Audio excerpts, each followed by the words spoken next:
It's the Combatcast. I'm the man they call Dave. We got Chevarooney here. We're going to talk some combat sports, but first, here's the video.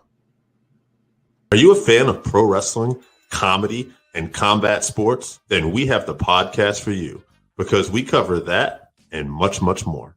Do you like to debate with your friends? Do we have the perfect segment for you? It's the 531, where we take any given subject, break it down to a top 5. From there, we debate it down to 3, and then into that number 1 spot. If you want to get a hold of us, find us on our social medias. Search Working Fans Podcast on any major social media platform. And if you want to find the podcast, search for us on any major podcast platform, as well as YouTube. Working Fans Podcast. We put in the work so you don't have to.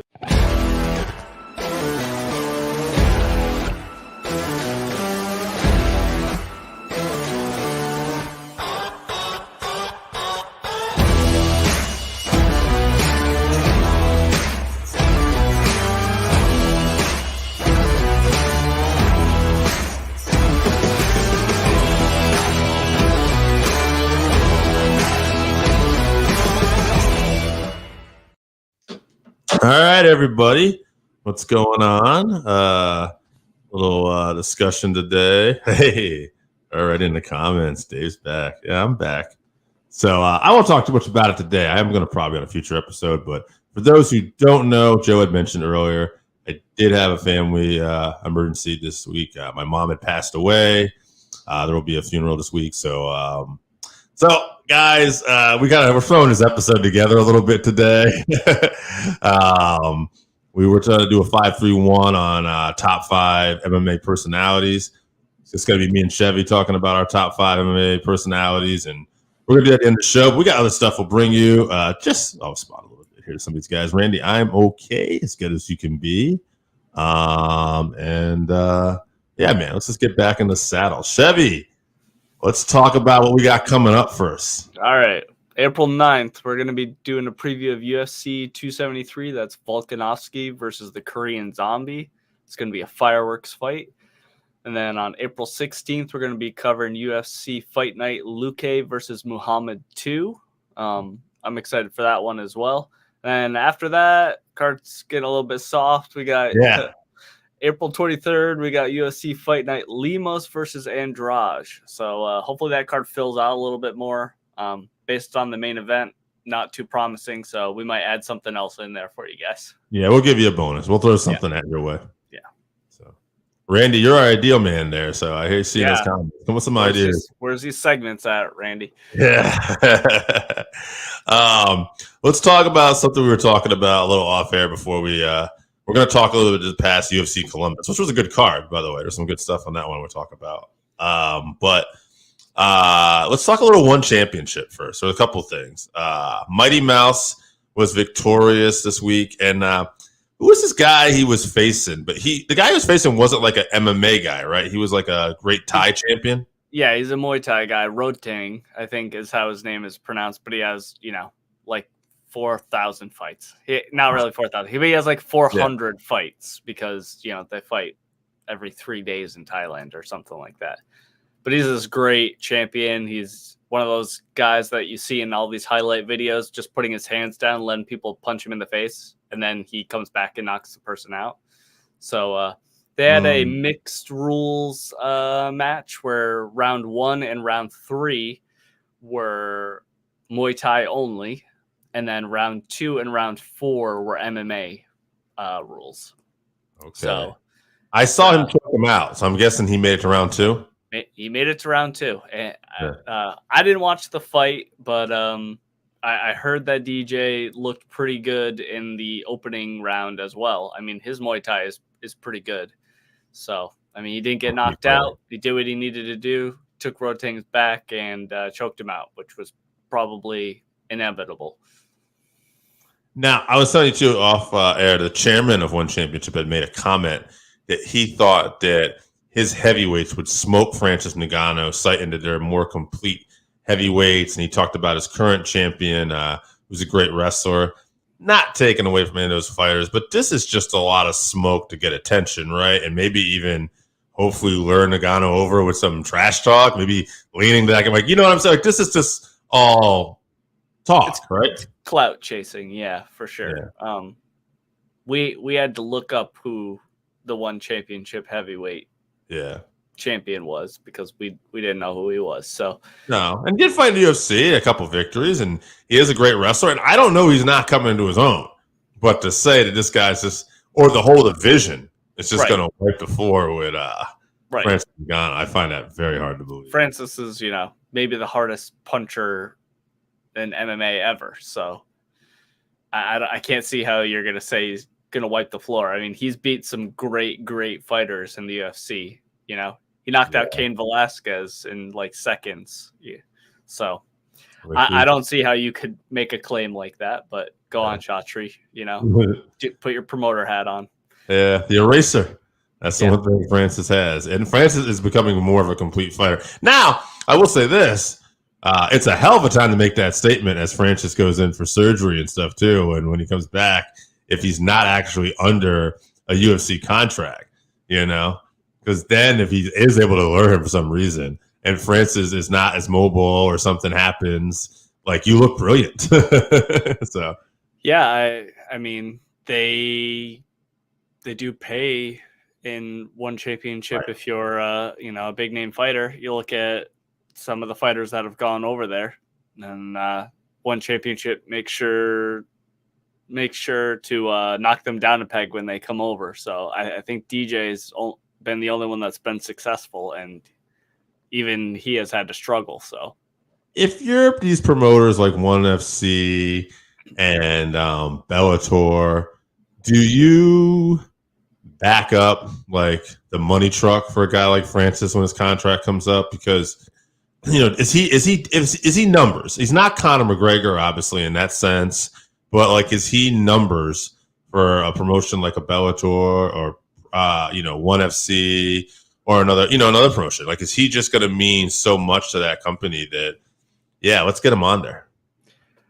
Right now, as it stands, I would say no. He's older for sure. He's in his late 30s. Fighting's a young man's sport. So the only thing I would say is if another promotion can get a deal with him where he is allowed to fight Tyson Fury on a contract, that will make his name explode, whether he gets dominated by Fury or knocks him out, that's just going to get so many more eyeballs on Francis and the promotion. So that would be one thing that somebody could look forward to.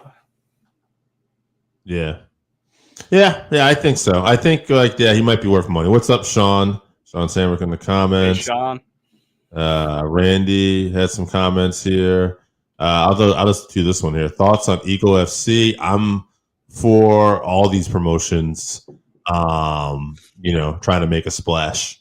So we'll throw another one here, Sean, real quick. Can you imagine the highlight reel of KOs he could get against Bellator heavyweights? Yes. Right. Yeah. Right. Yeah.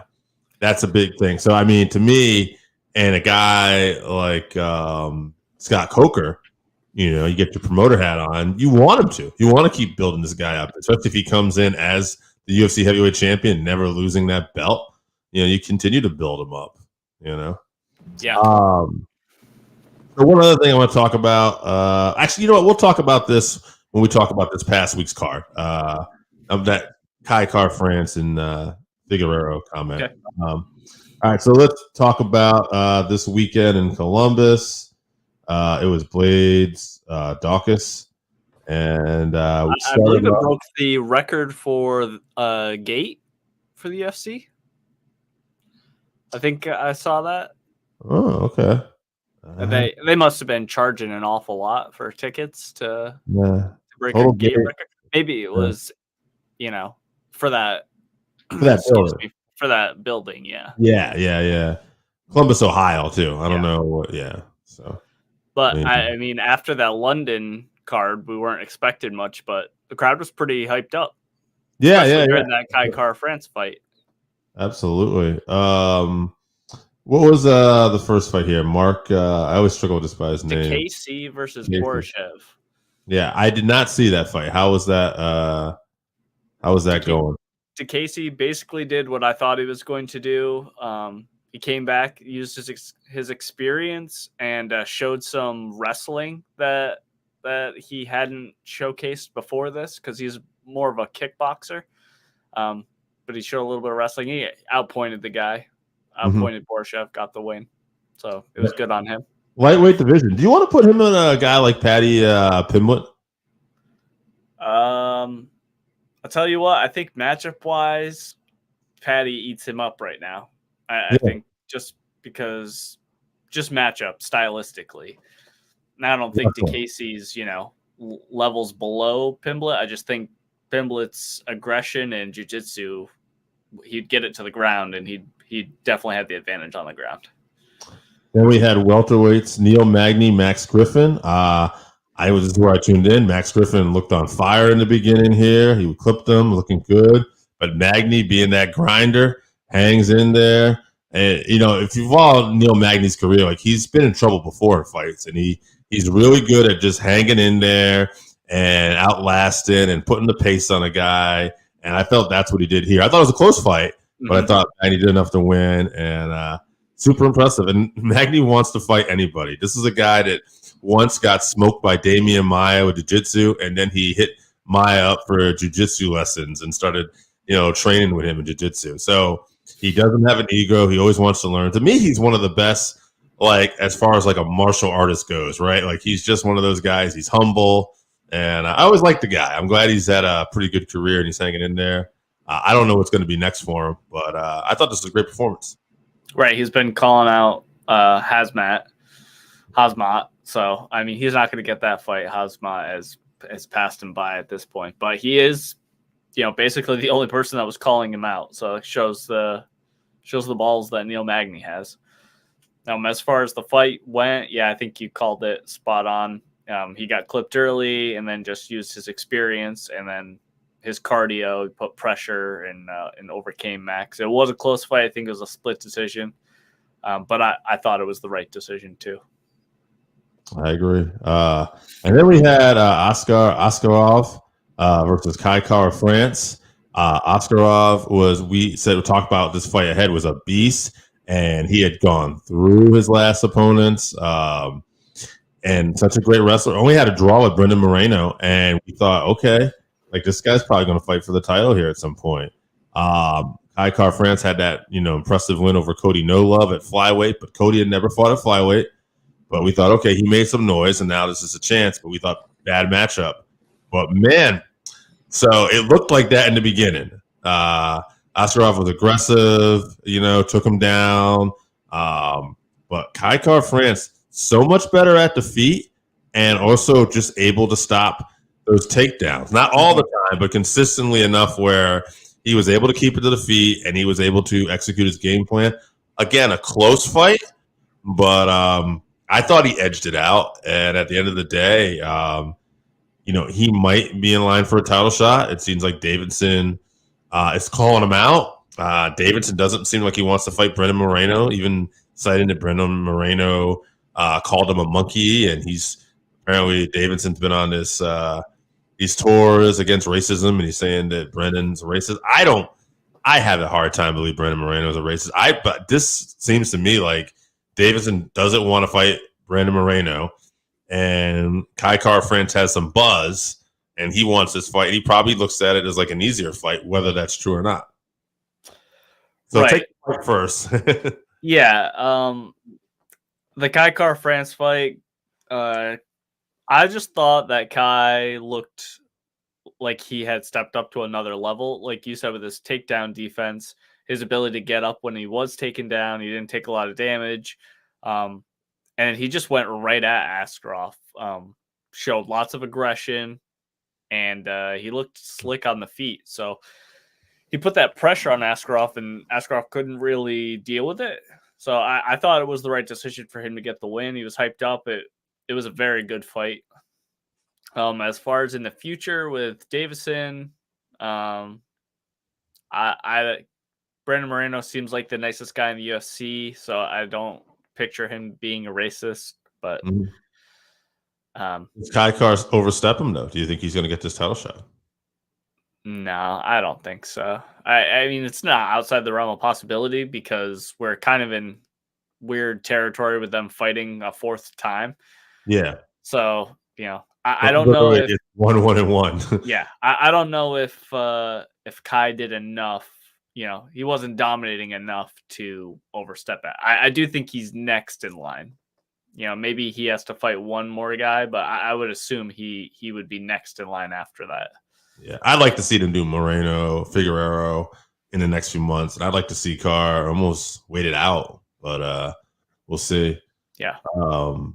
After that, we had Brian Bam Bam Barberina versus Matt Brown. I thought Barberina would be the younger guy, aggressive. I wanted Brown to win this. At the end of the day, super close fight. Barberino got the split decision here.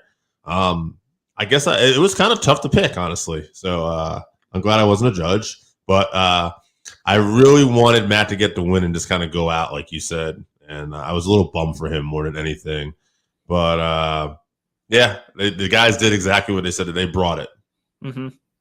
Yeah, it was the war that we were expecting, that we wanted. Matt did uncharacteristically get tired early on, I thought. And I think that's ultimately why he ended up losing.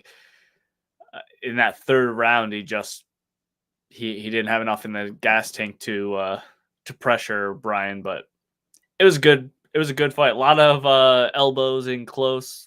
Both guys took a lot of abuse. Great fight. That's exactly what I wanted to see when I saw this fight got booked. We got fight of the night. Yep. And we'll take one fan question here. Chevy, what was your favorite knockout of the year so far? Anything favorite knockout of the year so far? Oh, man. Put me on the spot. I don't know,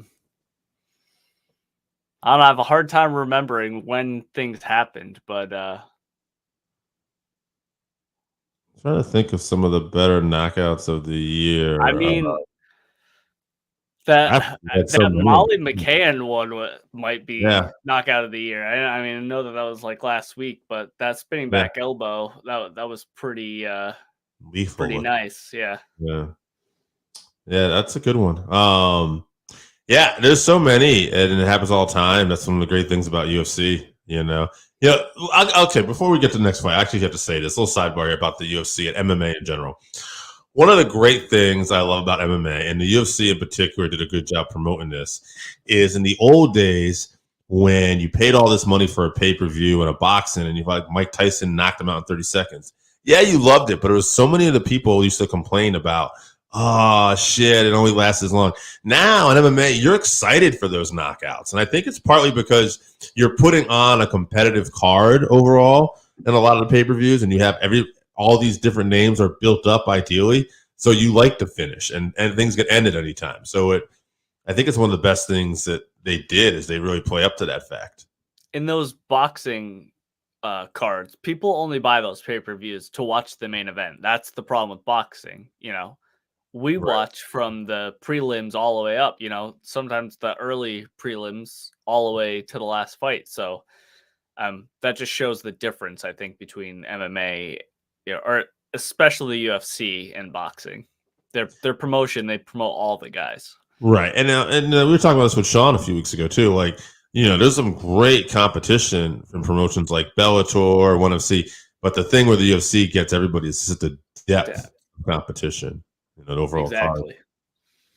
So women's flyweight fight next. Alexa Grasso gets a rear naked choke over Joanne Wood in the first round.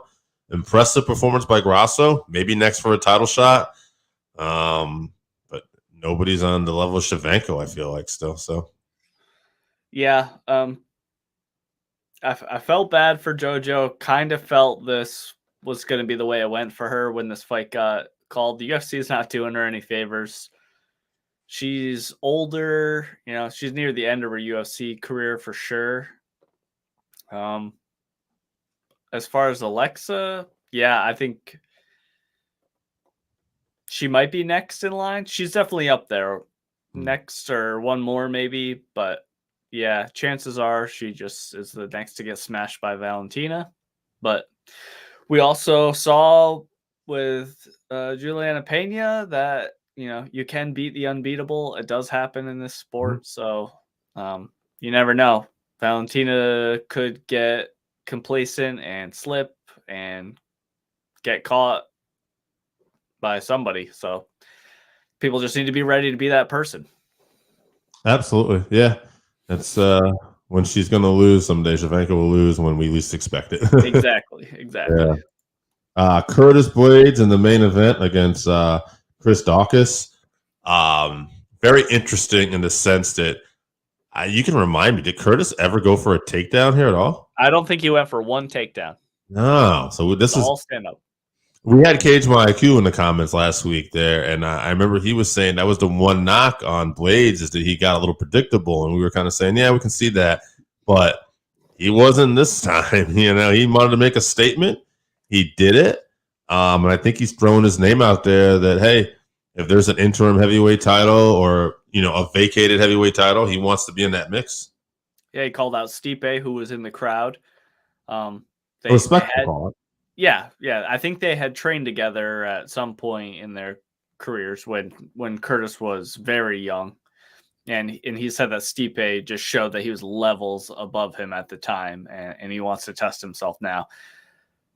We haven't seen Stipe in a long time. He's older. You never know when Father Time's going to come for you. Arguably the greatest heavyweight of all time. That would be a big test. Curtis did look phenomenal, though. That being said, I do think the UFC maybe pushed Dawkins a little too fast in competition-wise, but I thought Curtis looked great. Looked great on the feet. I was so surprised they didn't shoot for one takedown. It's unheard of in any of his fights, but he looked great in the stand-up. He didn't get clipped, and the shots he did take, he took well, so good on him. Yeah. Yeah, I thought it was impressive. He had a comment afterwards about Chris Dawkins. He said, just because, you weigh 230, he says, I mean this with respect. He said, but I don't think he's a heavyweight, in terms of punches.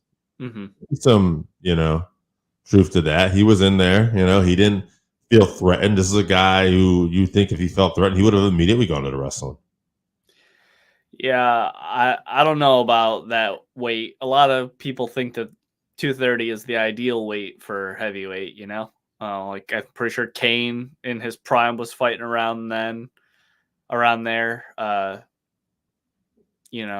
Stipe wasn't too much heavier than that. Now, when you go up against the likes of Curtis, he's huge and he's a great grappler. So that's going to be real hard when you have someone that much bigger than you trying to toss you to the ground. But, if he adds that level of stand-up in, too, he's going to be hard to beat, especially by a smaller guy. Yeah. Randy in the comments are asking, when is Joanna Jacek's next fight? I don't know. I was actually just looking at that here. I think she's just an Instagram model now. Yeah, like you look up like the Jacek news on the internet, and like the first thing that comes up is her talking about Kobe Covington slamming him for having empty pockets apparently, and then Masvidal and ATT Nation. She's just back in Masvidal. That's all that's coming up. So there's nothing here about a fight. I know a while ago she said she only wanted title fights, that she thought she deserved a title fight. So correct me if I'm wrong. Her last fight was that one against Weili Zhang where her head blew up. It was like, the greatest fight of all time. Right. And that's the thing. So she probably needed some time off for sure. Yes. That was right before COVID, if I remember correctly, too. The crowd was going crazy for that. Yeah. Well, I say right before COVID, before like things had gotten really bad. Yeah, March 7th, 2020. It was literally like another week before. Yeah, things are going to start to shut down. In fact, I think if you look at her point, I guess it's probably that if you were in boxing and you had her name and you were near the top, and you had a performance like that, they would probably find a title fight for you or a top contender and get it. But that's not really the model, right? He's always done. Even though she has these losses, they're super close fights. So I get where she's coming from, but ultimately, you're such a great fighter. Just come back and get a win and then call for the title shot, Yeah. That's the way it works in the UFC. I agree. Well, I think we've gone over enough stuff here. Let's do this brief 5-through-1. And Randy is going to throw his name in the hat here. So we will have one on the list here today. He's got, for top 5 personalities, Chael Sonnen, Kobe Covington, Conor McGregor, Nate Diaz, and Tito Ortiz, going a little old school. It's a good list. Yeah, it's a good list. I want to throw in a couple honorable mentions here, too. I mean, you got guys like, second guys. You got like Brock Lesnar, who's not necessarily a big person, but he had some moments there. I remember like we had that interview after he beat Frank Mir, talking about maybe getting on top of his wife, and I don't drink Coors Light, and all this stuff, and Frank Mir had and you got like Ken Shamrock. So there's a lot of these old school guys. Anderson Silva back in the Pride days would do just like Michael Jackson like entrances and stuff too. And then of course there's smaller guys that I didn't even really think about, like, and I don't mean like Conor, I mean like Uriah Faber was a big personality when he first came out. And I didn't think to mention, but some of the women, Ronda Rousey, although like how do you want to define charisma, because she had a presence, and absolutely, yeah. Same could be said with Gina Carano, even the Jacek we were just talking about had a presence. And then we got guys out right now too. Paddy Pimblett, who's clearly got a star quality. Someone might even argue he's on this list, but I think you need time. I think in the future, yeah, he's guaranteed to be on this list in the future for sure. And Sean O'Malley's a guy that could be right there too, another one. Mm-hmm. And you may not like him, but there's going to be a few people we probably don't like on this list. They're bigger personalities, and Sean is definitely one of those. So in a pro wrestling sense, Sean, I would say he gets a reaction. You love him or you hate him. Mm-hmm. And with the Paul brothers. Yeah. Yep. I'm making my list though. All right. I had to put Conor McGregor at number 1. I've not been a big fan of Conor and a lot of stuff he's done recently. Talking about Poirier's wife and stuff, but to say that Conor isn't like the biggest MMA personality of all time, I mean, I think he is. I think he's kind of changed the game, and I think that sale of the UFC where the Fertitta brothers got out, big part of that was Conor McGregor's rise. For sure. Yeah. I have Chael Sonnen next, because to me, Chael is kind of the guy that was really the father of trash talk in UFC and MMA. I mean, there were other people who were doing it, but I thought Chael was the one who really kind of took it to a whole new level. I remember reading a wrestling news site and not being too familiar with MMA at the time, and the wrestling news site also talked about MMA, and I remember they referred to Chael Sonnen in a wrestling as the best promo in all of wrestling and MMA today. And I'm like, what is this? And then I went back and I found Chael stuff, and wow, it's so good. His stuff against, Anderson Silva and oh God, who are the twins from Brazil there? Oh, the Nogueira brothers there. The Nogueiras, yeah. Yeah. Like all that stuff. Vanderlei, yeah. Oh, Vanderlei. Oh, can't let you get close to me, yeah. That stuff, such a great movie. Yeah. I had the Diaz brothers in here because to me, they're just that personality, that they're the underground. Everybody loves them. And in wrestling terms, people would say the idea sometimes is you might go to a show and go, that's bullshit. That's bullshit. That's real. There's something. Those are those guys. Everything in MMA is obviously real, but these guys just feel realer in a sense. When they talk shit, even George St. Pierre was talking about, he ran into Nick Diaz recently, and he said when he's approaching him, you never really know what's up with Nick, if he's going to like be nice to you or he wants to fight you. And he said he offered his hand, so he shook his hand, and it was great. But that just shows you that even George was like, I don't know. Yeah. Two other guys, I put Diaz brothers together as my number 3. And my last 2 rounding up, I got Jorge Masvidal, who went on quite a run, I thought. And a big part of that was his personality. He got to showcase it, talking about the 2-piece in a soda when he lit up Leon Edwards. His talk before that, even with help me out here, English fighter, he knocked him out that same day there. Darren Till? Darren Till, thank you. Kept saying Hill.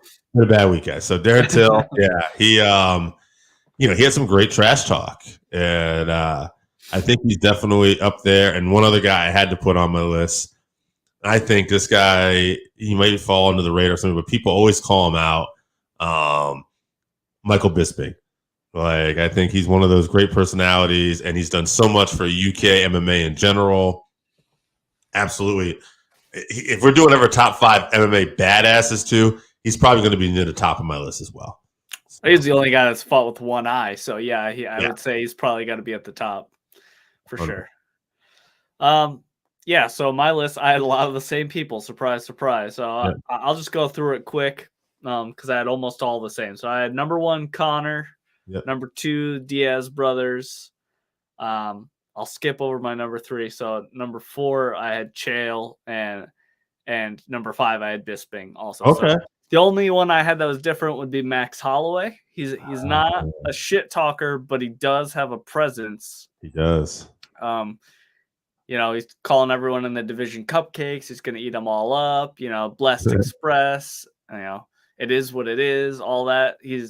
He does have a big personality. He puts the island of Hawaii on his back. Yeah, he's a great guy. So I couldn't agree with that more. I actually wish I had mentioned Holloway. But based on Randy's list, I'm going to throw Randy in here too, and your list and my list. The way obviously we do the 5-3-1, we look at votes, and I see the common denominators all of us have are McGregor, Chael, and the Diaz brothers. In particular, Nate Diaz made his list. So I feel like, all right, that should be our top 3, I guess. Will be Nate, Chael, and Conor. And I think we know who we're going to pick for number 1. So let's talk about how we're going to distinguish this. Let's look at Nate and Chael, I think, is 2 and 3 here. I think when we talk about personalities, I think Chael, because Nate, you could argue, is a bigger name, but Nate got to be a bigger name because of that win over Conor and that back and forth. Chael, I love the guy, and he's probably underrated as a fighter somewhat in the sense his trash talk kind of hurt him in that regard because he lost a lot of marquee matches. And we were like, oh, he can't fight. Well, he can fight, and he's come close to winning the title. But I think at the end of the day, that personality is what made Chael money, and it's what got him opportunities that he probably wouldn't have got. So I think Chael has to at least be the number 2 here, at least. Yeah, I agree with you 100%. For sure.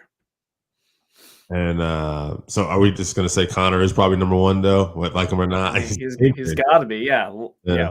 Not a fan, but can't deny he is a personality. He's the personality. 1,000%. And one last thing, Randy. Oh, Joe Sire, actually. Sorry, Joe. Producer Joe. Oh, he's got a little list here. McGregor, Joe Rogan. I like that one, actually. Okay. He went a little different. Chael Sonnen. Mauro Ranallo and Dana White. So he some non-MMA personalities. I like that. So I'll just say I love me some Mauro, but he's a great commentator. I wouldn't put him in my top 5. But you could definitely argue guys like Joe Rogan and Dana White for sure. Oh, yeah. Rogan. Yeah. I mean, yeah, both of them for sure. Yeah. Yeah, absolutely. And then Randy was one to let us know there is a Michael Bisping. He's got a documentary out right now. And I don't know what that is. I'm going to check that out. It's on Amazon. Yeah. Oh, man. You got to rent it. You got to pay for it, though. Yeah. Well, yeah. We'll figure it out. I got beats. All right. Guys, I think that's going to do it for this week. Chevy, let them know what's coming up one more time, sir. All right. Let's see. On April 9th, we're going to be covering UFC 273 Volkanovski versus the Korean Zombie. Not Volkov. Yeah, not Volkov. Volkanovski. Yep. We made a few slip-ups in the last episode, but you guys didn't hear those. So, April 16th, UFC Fight Night, Luque versus Muhammad 2. And then April 23rd, we're going to be covering UFC Fight Night, Lemos versus Andrade, and we'll try to get something else in there for you guys. All right, guys. All right. It's been a pleasure to be back at the Combatcast. We will be back next week, and we'll have some few surprises coming up for you here and there. So until then, See you at the fights.